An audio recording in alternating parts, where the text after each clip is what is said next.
everyone, welcome back. Today we're going to be taking a deep dive into this book, The Illusion of Feminine Progress, by Conrad Riker.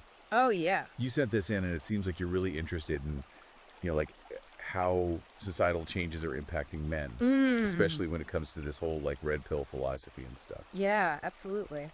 I think this book is really interesting. It kind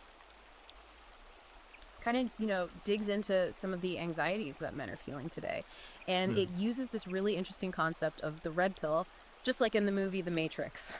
Oh, right. That whole red pill, blue pill choice. All right. And Riker uses that as this kind of metaphor for like waking up to the realities of like gender dynamics and Yeah. societal structures. Yeah, and I'm guessing that for a lot of the men who connect with the red pill idea, it's a lot about seeing how traditional masculinity seems to be maybe declining and how that's impacting their lives. Exactly. And I think Riker argues that society has become increasingly feminized, and he uses some really interesting examples to illustrate this point. Like, remember Fred Flintstone? Oh, yeah. The classic, working class dad. Yeah.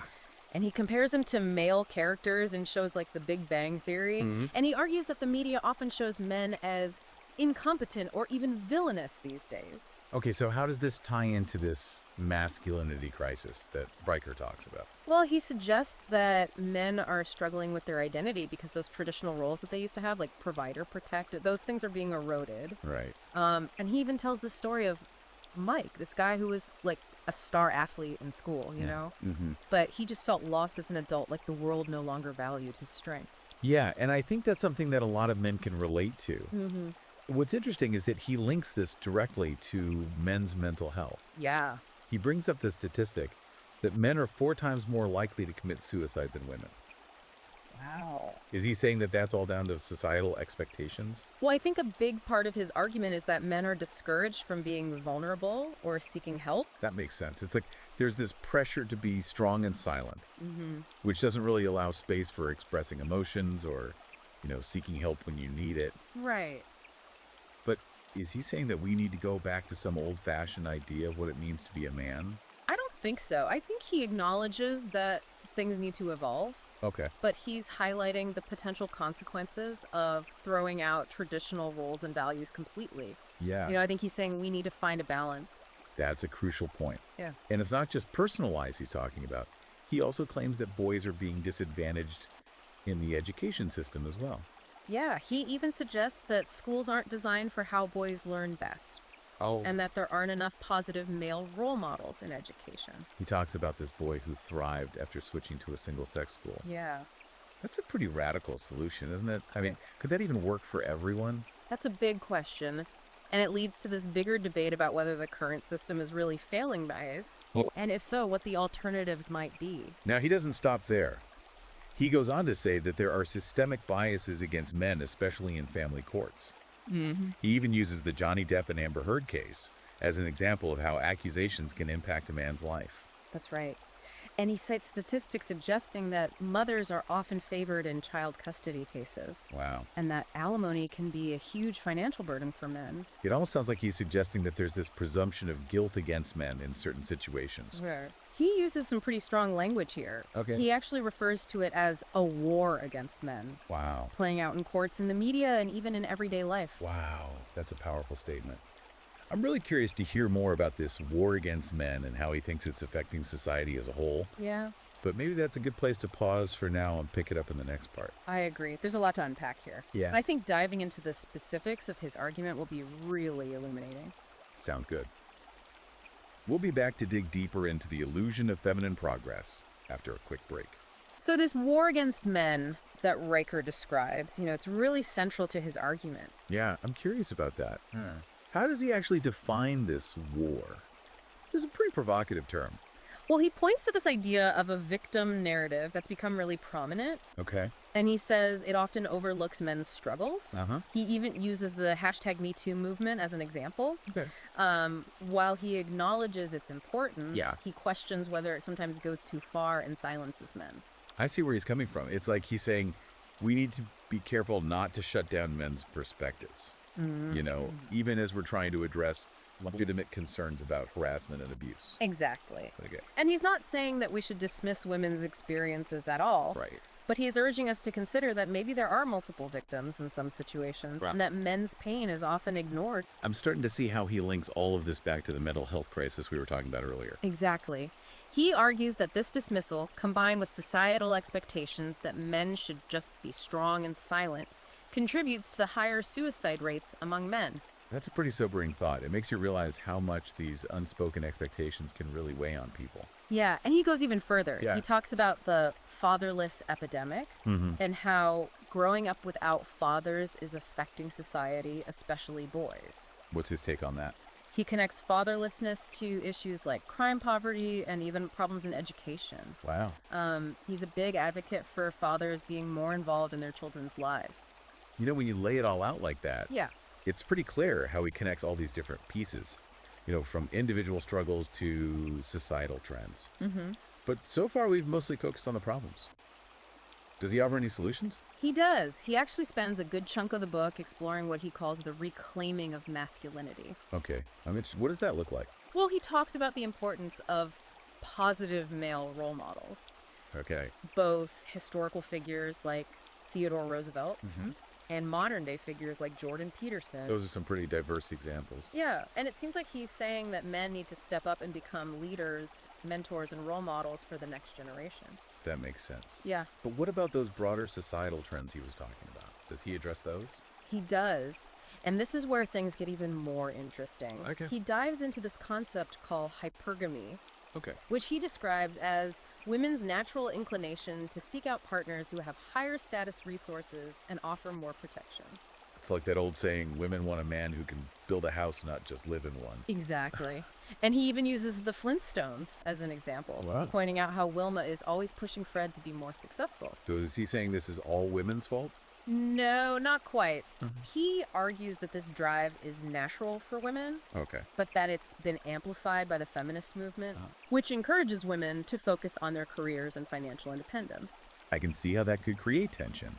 If men are feeling like their traditional roles are being undermined, while also facing pressure to achieve more than ever before. That's exactly the conflict he highlights. Right. He suggests that this is leading to unhappiness for both men and women. Okay.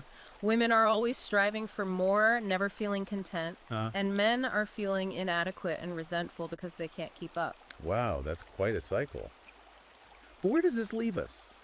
What does Riker propose we do about all this? That's a good question, and it's something we'll delve into further in the next part. Okay. He doesn't offer simple solutions, but he does lay out a path for men to navigate this new landscape and reclaim their masculinity in a way that works for them. Sounds like we've got a lot more to cover. We'll be right back after a quick break to explore the solutions Riker proposes in The Illusion of Feminine Progress.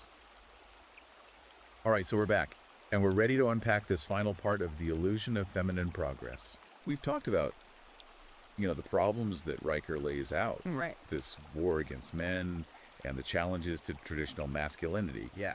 Now let's get into what he actually suggests men can do about it. Well, he calls it reclaiming masculinity, but it's not about going back to the old ways or anything like that. And It's more nuanced than that. I think what he's saying is men need to understand the forces that are at play and then consciously choose how they want to define themselves. so it's not about fitting into this predefined box. Right.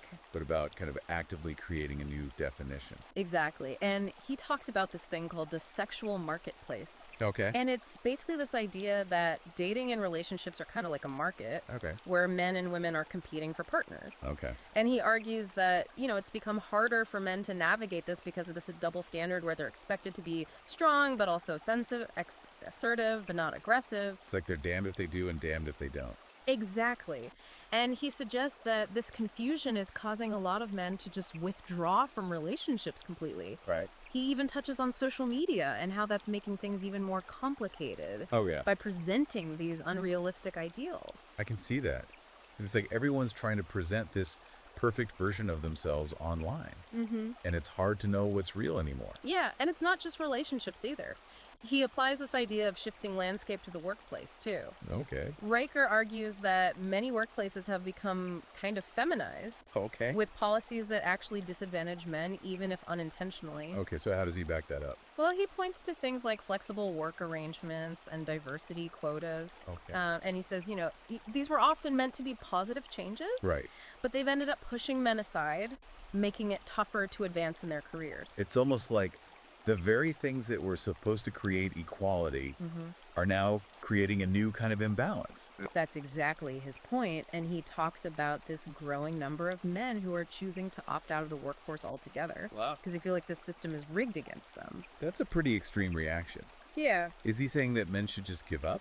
No, not at all. He actually stresses the importance of men stepping up and taking on leadership roles, Okay. but in a way that's authentic to them, not just conforming to what society expects. So it's about finding that balance again. Like we were talking about earlier, embracing strength and assertiveness, but also compassion and empathy. Right. He seems to be advocating for a more holistic view of masculinity. Yeah.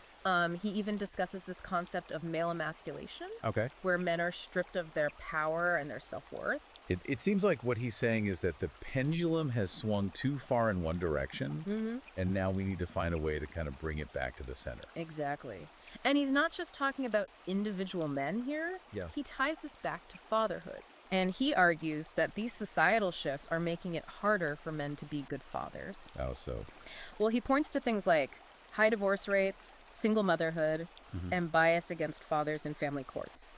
okay. And he's basically saying it's creating a generation of fatherless children, which leads to all sorts of problems for society. So what's the answer? How do we fix this? Well, he advocates for reforming the family court system to make it more fair for fathers Okay. and encouraging shared parenting. Oh. He also emphasizes the need for positive male role models, not just in families, but in society as a whole. It's interesting that he links all these seemingly disparate issues, from sitcom dads to family courts to the way men are portrayed in the media, and ties them all back to this core idea of redefining masculinity. Yeah, it's a pretty ambitious argument for sure, Yeah. but it definitely gives you a lot to think about. Absolutely. So for our listeners who are, diving into this topic, where do they go from here? Well, reading The Illusion of Feminine Progress is a great start. Riker offers a lot of food for thought, Yeah. and it's sure to spark some interesting conversations. You can find it on Amazon Kindle and Google Play Books. Awesome. Well, thanks for joining us on this deep dive. Yeah, thanks for having me. It's been a really fascinating conversation, and we hope you've come away with some new insights into this complex and ever-evolving topic.